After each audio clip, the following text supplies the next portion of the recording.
Good morning, guys. Man, summer vacation is over. How crazy is that? I don't know about you, but sometimes it feels like it's been forever since school was here, and sometimes it feels like it was just a few weeks ago. I hope you guys had fun this summer, even though things were a bit crazy and a lot of places were closed for a long time.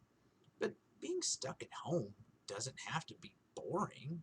I mean, I spent a lot of time at home when I was a kid, jumping on a trampoline, wrestling with my brothers, running around outside, watching movies, drawing pictures, and sometimes just laying down in the front yard and looking up at the sky, seeing how beautiful it was with all the different clouds. I just thought it was the most beautiful shade of blue. I hope you guys got to do some of that. Are you guys being kind and responsible at home? I hope you've been.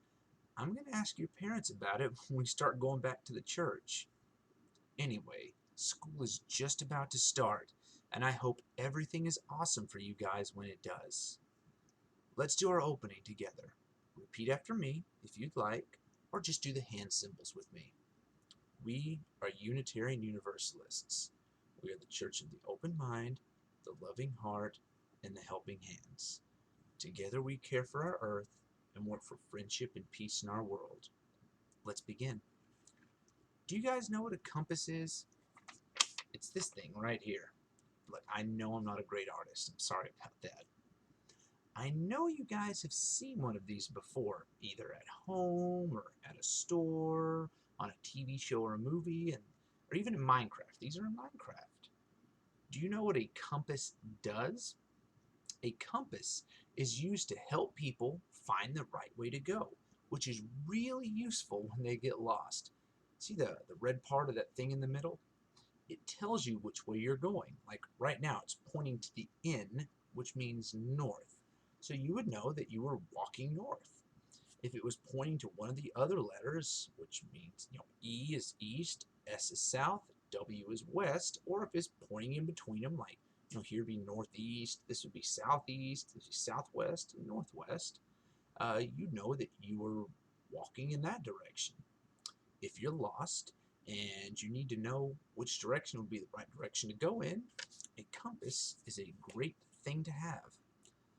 Sometimes we have tough decisions to make in our lives. It can almost feel like we're lost, like we don't know which way we're going. And, when we don't know what the right thing is to do. Have you ever felt like that? I know I have. Sometimes we know how to act for goodness or for justice, and other times we're not so sure. But we have a wonderful tool that we can use in these situations, our moral compass. A moral compass is something inside of us that guides us and lets us know the best way to go when we need to do something. Moral in this situation, or pretty much any situation, I guess, means that, if something we do is the right thing to do or the wrong thing to do.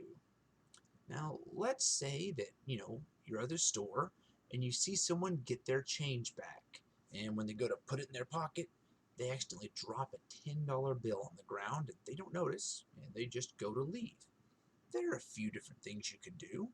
You could just ignore it, pretend it didn't happen. You could pick up the money, put it in your pocket, and use it to buy something that you want. Or you could pick it up and bring it back to the person that dropped it. Now, the best answer may seem pretty obvious to you guys, but it isn't obvious to everyone.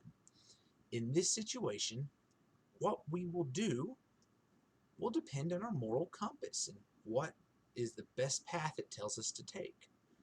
Since you guys are pretty smart and you're a part of the UU Church, I'm pretty sure you would go and return the money to the person who dropped it. Part of having a good moral compass is having respect and love for other people, which would mean that our compass would point us in a direction that would show others respect and kindness. That's called a good moral compass. If someone does not have love and respect for others, like maybe they think that other people are dumb and that they're the only one that should be happy, their moral compass will point them in a direction that causes them to be mean and disrespectful to others. That would be a bad moral compass. Over these last few months, I've tried to give you guys a lesson that would teach you how to look at the world and the people in it with love, kindness, and respect, using the 7 principles of Unitarian Universalism, which we went over with a lot more detail, a couple weeks ago as 2 different lessons. The point of these lessons, all the lessons, and the point of the UU Church is to help the people who are a part of it build a good, strong moral compass. It's not only so that the members of the church can be good people who will make good moral choices, but to show the world around us what a good moral compass looks like. I gave a lesson a while back about being leaders, and I've talked about this a few times since then, but being a good leader means showing the people around you the best way to do things, and that's easy to do when you have a good, strong moral compass. If you're mean and selfish to everyone you meet, those people will be more likely to go out and be mean and selfish to other people. But if you have a good, strong moral compass, you will be amazing to everyone around you, which will help to make their moral compass stronger and make them more likely to be amazing to other people. As the great men Bill and Ted once said, be excellent to one another. If your parents are watching this, they'll appreciate it. Well, that's all I have for today, guys. School is just a few days away, and school would be a great way to practice being kind and respectful to others, like the other students and the teachers. Practicing your strong moral compass every day makes it easier and easier to do the right thing every time. So study hard, keep your hands clean, be kind, leave your noses alone, and I'll talk to you next week. Later.